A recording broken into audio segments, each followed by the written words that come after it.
সম্মানিত প্রবাসী ভাই ও বোনদেরকে উদ্দেশ্য করে বলছি, দৃষ্টি আকর্ষণ করে বলছি, ভিডিওটা ধাক্কা দিবেন না ভাই। আপনাদের কাছে একটু অনুরোধ নিয়ে আসছি, আমি অনুরোধ, এই সরকারকে দেখা দিতে হবে 1,30,00,000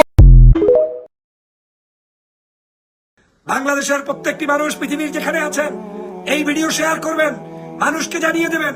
শেয়ার না করতে পারলে ডাউনলোড করে নিজে পোস্ট করবেন। যেমনি পারেন তেমনি করবেন। আজকের এই বাংলাদেশের কালো রাত্রি বিশ্বের মানুষদের কাছে প্রচার করে দেন, বিশ্ব মিডিয়ার কাছে জানিয়ে দেন।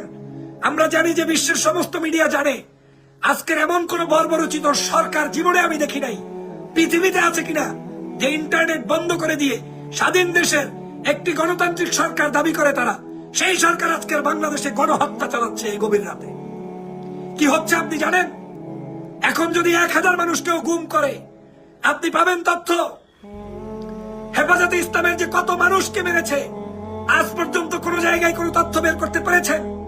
পারেন নাই, কারণ ওরা মাদ্রাসার শিক্ষার্থী, দাড়ি হুজুরালা মানুষ, ওদের জীবনের কোনো মূল্য নাই।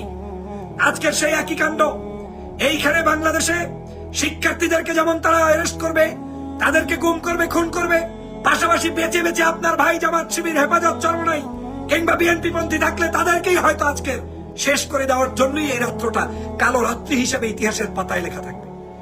এই দিয়ে শেখ হাসিনা তুমি আন্দোলন বন্ধ করতে পারবে না, এই দিয়ে বাংলাদেশের মানুষের মুক্তি বন্ধ করতে পারবে না। যারা এই যত জুলুম করেছে, অত্যাচার করেছে, তারাই তত বেশি ক্ষমতা থেকে পড়ে গিয়েছে, ধ্বংস হয়েছে। অতএব এই শেখ হাসিনা আজকের আপনাকে আমাকে ভুল বুঝিয়ে জাতিকে বিভ্রান্ত করে উনি এখন বিবৃতি দেয় আইনমন্ত্রীকে দিয়ে যে কি তোমাদের দাবি মানা হবে, রবিবার এই করবো, সোমবার এই করবো। যত সব নষ্ট ভ্রষ্ট, যত সব দালাল, যত সব টাউট। 3 দিন আগেও বলেছে আইন ছাড়া কিছু হবে না, হাইকোর্ট ছাড়া কিছু জানি না, রাজাকারের বাচ্চা। তখন খবর ছিল না।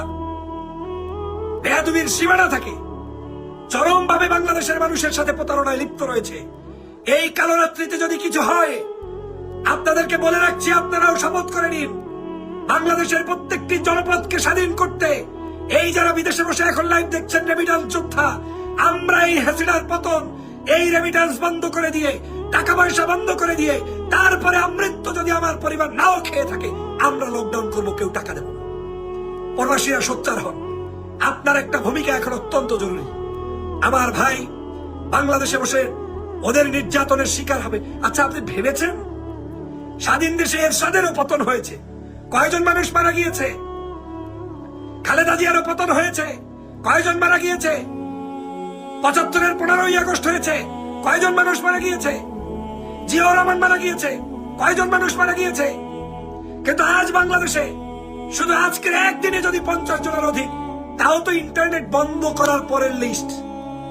ইন্টারনেট চালু হলে আর্তনাদ আর আর্তনাদ শুনবেন, কান্নার আকাশে বাতাস ভারী হয়ে যাবে।